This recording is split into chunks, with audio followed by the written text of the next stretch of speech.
Hello, everybody. So, we're going to continue with our discussion tonight of we're making a video series here about I would describe it as a kind of plan, a way of dealing with the problems of the world through the lens of the call given to St. Francis and the power of the Blessed Virgin Mary and her way of interacting with cultures throughout the world, throughout history.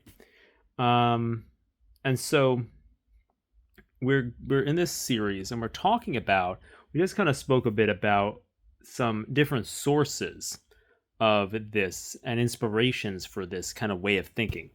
And we spoke first about St. Francis himself, and we kind of discussed the way in which St. Francis he calls the church. He has this vocation to rebuild my church, and I believe that that's an extensive aspect of the Franciscan vocation, is this call to rebuild the church.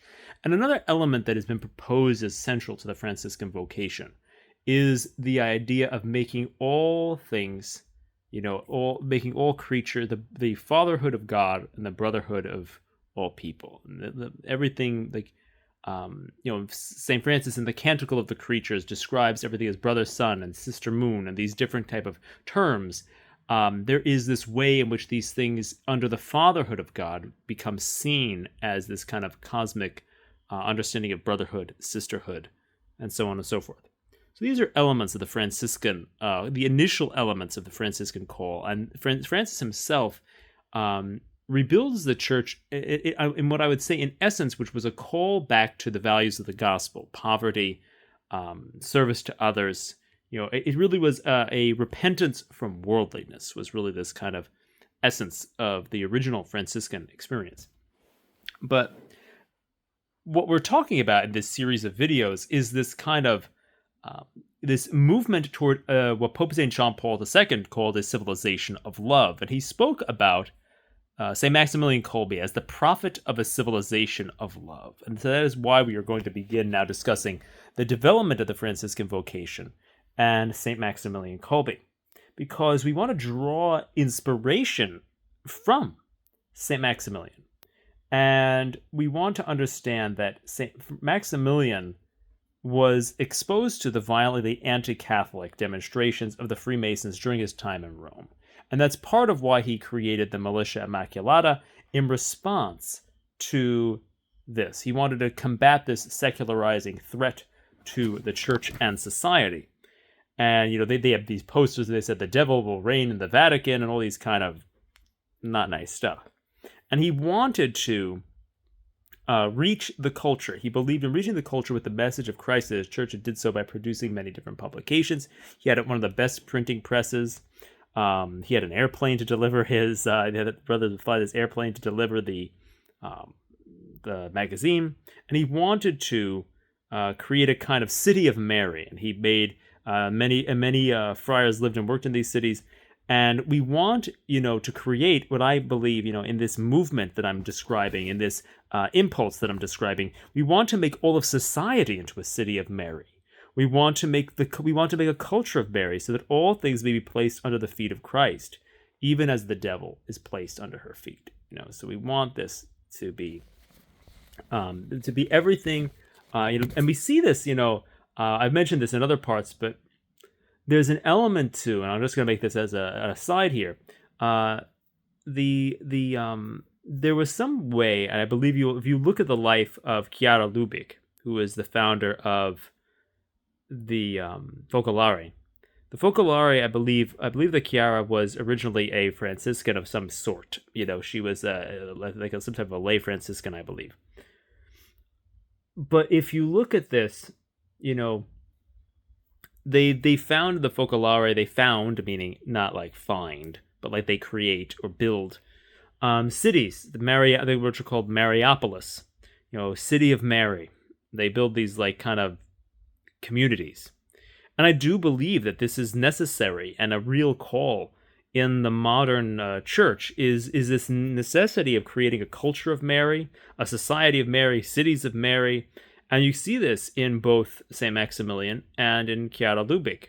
I believe a servant of God. I think that's what's what the current status of her cause is for canonization. So that's just an aside. But there's this whole idea of Pope St. John Paul II said, Chiara Lubich was actually his one of his like diplomats, so to speak, that he would send to other leaders of other faiths and so on and so forth.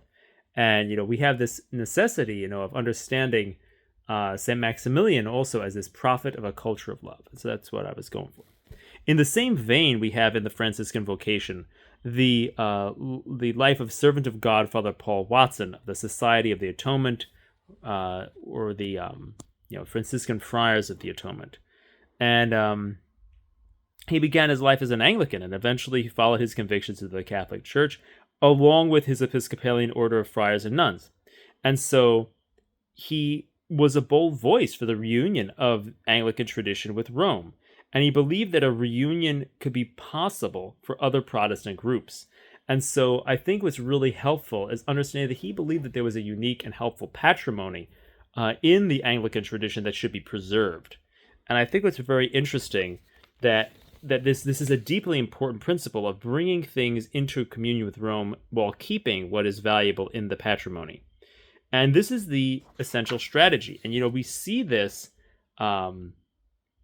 this is the essential strategy in this whole thing that I'm promoting through this series of videos, is that we want to take all that is helpful in the patrimony, both Christian and non-Christian, ideological, philosophical, whatever is valuable, whatever is good. We want to be taking those things and recontextualizing and redeeming them and bringing them in. And, this is why Father Paul's spirituality is a deep source of inspiration for anyone trying to go into this journey. And what's really interesting, and I think this is very beautiful and profound, is that one of the, at the retreat center where, the Franciscan Friars of the Atonement currently operate, St. Anthony of Padua is a central figure, at this retreat center called Greymoor. And St. Anthony of Padua is venerated there. And this is very important because we want to understand that, St. Anthony of Padua is known for his intercession in finding things that are lost and having a tender devotion to the infant Jesus. And what do these things really have to do with each other, or with this wider Franciscan principle that we're talking about here? Well, they have a lot to do with each other, because in a way, we see this tender devotion he has to the infant Jesus, that is the devotion to the incarnation, which is so central to this whole process, because we have to have a devotion to the incarnation and also to the human person that's related but distinct, very much so. But this thing of finding everything that is lost, calling to communion all that is lost, is deeply important in this mission of reconciliation. And so we want to restore all that is lost and confused to their proper place in the Catholic Church. And, we are doing that by holding to an understanding of the human person according to the logic of the incarnation, which is reflected in St. Anthony's devotion to the Holy Infant. So there is this real way that there is something really profound there, I think, for reflection. These principles are very iconographically shown in St. Anthony. We also can think here about St. Francis Solano, who's a less known Franciscan saint, the great evangelist of Argentina. And St. Francis Solano, I read a book which was a life of St. Francis Solano, and he speaks about it talks about how different things that he did to reconcile people to each other, and ways that he went and evangelized different groups. And brought the gospel. For example, it mentions his travels in the Matara region and things like that. There were many things that were mentioned in this book, but he's a very good example of evangelizing culture. He's a very good example for this. And so I think what's very profound to think about, is St. Francis Solano is a very central figure in this, I think, because we want to think about him as kind of a role model of this Franciscan who kind of goes out and evangelizes culture and reaches these different people and is a reconciler. There's a story of him, reconciling two people who are fighting, and this is deeply connected to this kind of impulse. So we can also say, there's a lot of different things that we could say here. We're kind of going further afield now from the idea of Franciscan things, but I want to, but actually, let me do this. I'm gonna keep this. This video is gonna be about Franciscan stuff, so I'm gonna keep this Franciscan. So now we're gonna speak about John Michael Talbot because we want to keep all the Franciscan stuff, I think, in one video. I'm gonna save these other things for another video here. So we're going to talk about John Michael Talbot. Now, John Michael Talbot is perhaps somebody that I think that, can be looked to for a certain kind of inspiration of this kind of idea, this kind of Franciscan Marian reconciliation of all things. I think he could be really looked at as an example of this. Now, I don't feel drawn like that. I feel like, okay, he's doing it exactly the way that I would do it. I don't feel that way. But I feel that he's a very interesting example of the integration of vocations. So, for example, he's the founder of a monastic order, and he's a layman. Well, he's kind of a layman. He's in between.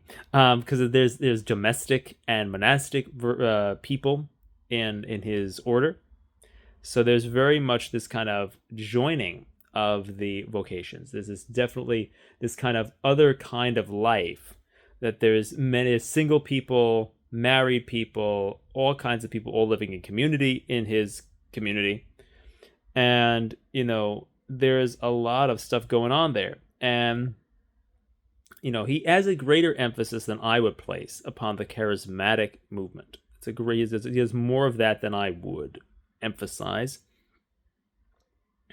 But nevertheless, he is a Franciscan figure that emphasizes the integration of spiritualities and even states in life. And I think that it's deeply central to, we really have to study what John Michael Talbot has been doing, because if you read and listen to a lot of the things he's writing, he very much, I believe, is speaking in this very open yet orthodox manner. And so I think that sometimes people can read his stuff and be like, wait a minute, this sounds a little weird, but I think that he's a deeply I think he's orthodox, but I think he's a reconciler. I think he's part of this Franciscan charism of reconciliation. The interesting thing is that I don't think that there is an essentially Marian element to their charism that is there. But I think it's deeply important and deeply interesting to look at the ways in which he speaks about integrating the charismatic and the contemplative, or lay and all these different states of life and different forms of spiritualities. And this is a deeply important thing. And so that, I think, is really important, and it's helpful to really understand this. So I mentioned a lot of things in this video that are about Franciscan ways of doing things, throughout time. And so I'm going to leave this there, and now then in the next video we're going to describe some different other ways of looking at this type of thought pattern and seeing other ways that it's expressed.